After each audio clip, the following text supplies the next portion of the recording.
And firstly, I would like to thank ADB for giving me opportunity to participate in this important panel in person, especially because Uzbek authorities refused my registration by citing some vague security concerns.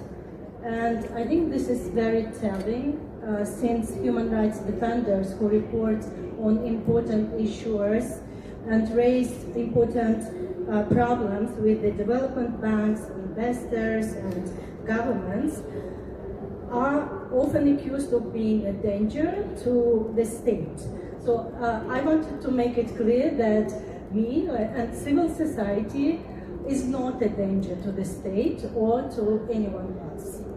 In our experience, human rights monitoring and reporting is perceived by the government as critical to their policy, and even harmful to the economy. A few months ago, Uzbek Forum published a joint report with Human Rights Watch, identifying risks of forced labor among cotton and wheat producing farmers. And the reaction of some officials was that it might discourage international brands and investors from doing business in Uzbekistan. So silencing is seen as a way to eliminate the problems, but the opposite is true. So reporting on real conditions doesn't harm the economy, ignoring them does. Brands and retailers have told us explicitly that they're hesitant to start doing business and sourcing from Uzbekistan because they see it as risky.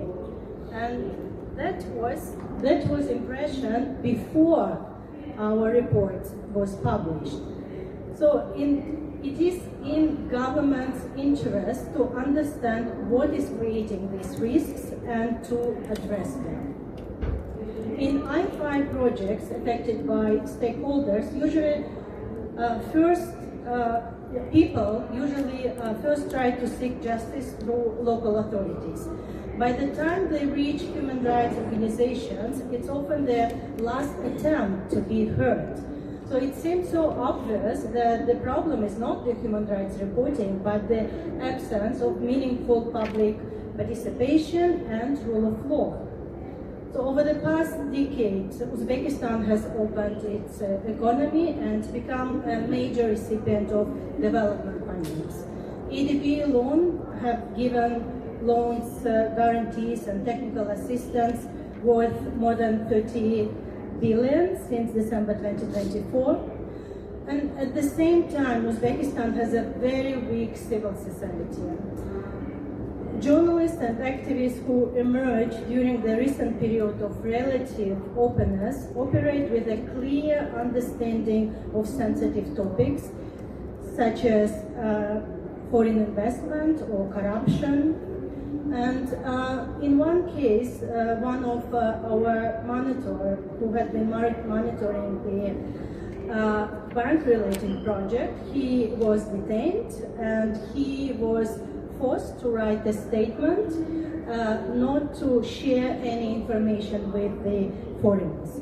So this raises an important question. How can the bank's commitment to zero tolerance for retaliation function in environments where civil society is weak, state control over freedom of expression is powerful, and local communities and activists are so intimidated they are too afraid to seek redress? So New Uzbekistan is presented as an open and rapidly developing economy, and this narrative coexists with a civil society that remains constrained. This reality must be taken into account when approving loans. Economic growth and rising investments don't automatically translate into improved living standards, particularly in the context marked by inequality, corruption, and insecure property rights. Thanks.